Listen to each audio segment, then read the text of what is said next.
The ED has summoned Delhi Chief Minister Arvind Kejriwal for the 7th time in connection with a money laundering case in Delhi excise policy.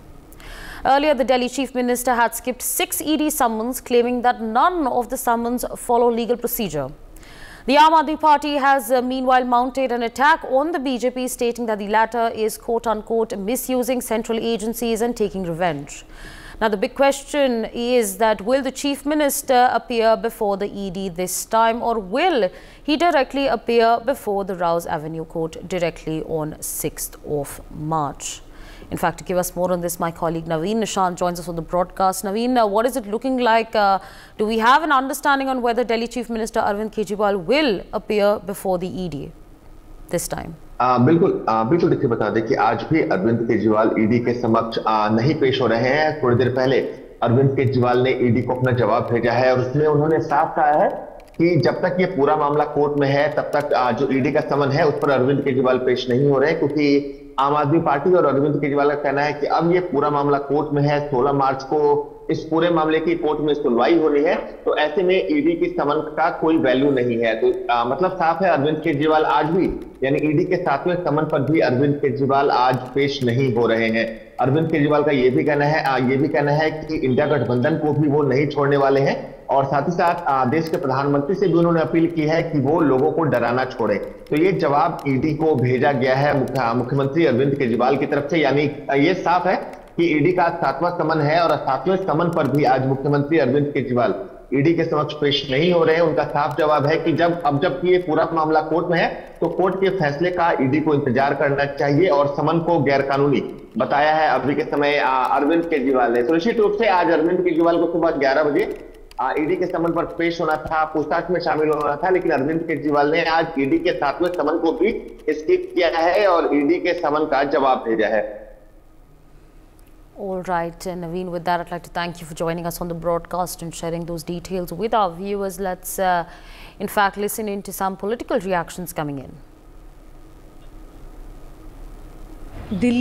देखिए, दिल्ली में भाजपा ने लगातार negative politics की है, चाहे वो मोहल्ला क्लिनिक का इशू हो जहां पर दवाइयां बंद कर दी गई, डॉक्टर्स की सैलरी रोक दी गई, या फिर 10 मोहल्ला क्लिनिक पर तो बुलडोज़र भी चला दिया गया, चाहे वो सीसीटीवी का मसला हो कि हमारे सीएम को खुद एलजी हाउस के अंदर 10 दिन का धरना देना पड़ा था और उसके बाद नतीजा क्या हुआ कि आज दिल्ली में न्यूयॉर्क से भी ज़्यादा सीसीटीवी हैं। और चाहे अब ये पानी की बिल की समस्या हो, इसके लिए दिल्ली सरकार एक बहुत ही बेहतरीन स्कीम लेकर आई है, वन टाइम सेटलमेंट स्कीम लेकर आई है और करीब 95% लोगों का इसमें पानी का बिल माफ़ हो जाएगा, क्योंकि हमारी एक और दूसरी स्कीम है जो कहती है कि 20,000 लीटर यूनिट पानी हर महीने मुफ्त मिलेगा। नोबेल प्राइज़ तो चोर उचक्कों को नहीं दिया जाता और जिन्होंने जल बोर्ड के अंदर घोटाले किए हैं वो लोगों का ध्यान जल बोर्ड के घोटाले से हटाकर अपने ही जल बोर्ड के अधिकारियों के खिलाफ धरने पे बैठ रहे हैं। तो ये जो शातिर किस्म की राजनीति है और सोचते हैं सबको आप बार बार धोखा दे पाएंगे, वो संभव नहीं है। आप किसी व्यक्ति को एक बार धोखा दे सकते हैं, दूसरी बार धोखा दे सकते हैं, लेकिन लगातार हर बार आप धोखा नहीं दे सकते। जल बोर्ड सीधे तौर पर मुख्यमंत्री के पास होता था, अब घोटाला करने के बाद और घोटाला करने के लिए लगातार उन्होंने अपने अन्य मंत्रियों को या बाकी एमएलएस को वो सौंपा।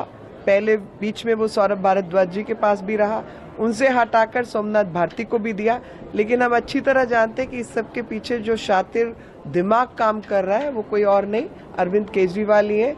जिस दिन से अरविंद केजरीवाल जी की सरकार बनी है उस दिन से भारतीय जनता पार्टी मौके खोज रहे कि कैसे और किस चीज में केजरीवाल को फंसाया जाए।